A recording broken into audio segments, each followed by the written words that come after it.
पुष्कर महात्म्य के बारे में आप लोगों ने बहुत वर्णन सुना होगा। पद्म पुराण में तो विशेष वर्णन आता है।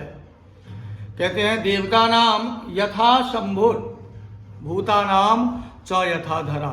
जिस प्रकार इस धरा पर, इस पृथ्वी पर भगवान शिव का, शंभु का स्थान कैलाश बताया गया है, उसी प्रकार इस पृथ्वी पर नवग्रह का स्थान, नौ ग्रहों का स्थान सभी तीर्थों में पुष्कर बताया गया है। तत्वत समस्त तीर्थानाम अद्य पुष्कर मिष्यते। इस पुष्कर में यदि नवग्रह की शांति किया जाए तो कोई भी ऐसा ग्रह नहीं है जो आप पर प्रभाव कर सकता है।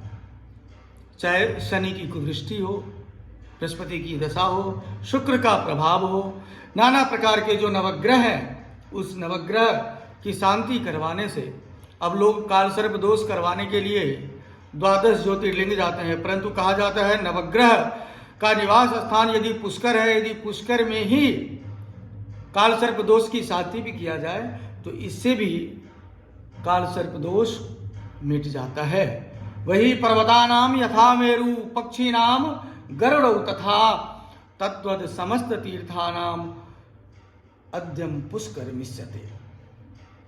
देखिए, जिस प्रकार पर्वत में सबसे श्रेष्ठ मेरु पर्वत है, पक्षी में सबसे श्रेष्ठ गरुड़ है, पक्षीराज गरुड़ है, उसी प्रकार समस्त तीर्थों में सबसे जो प्रभावशाली तीर्थ है, जो चारों युग में, सतयुग, द्वापर, त्रेता, कलयुग में चारों युग में मोक्ष प्रदान करने वाला तीर्थ है, वह तीर्थ पुष्कर है।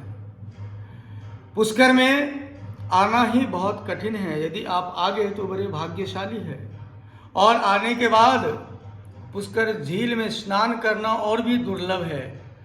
यदि आपने कर लिया तो मोक्ष पाना आपके लिए बहुत ही आसान है।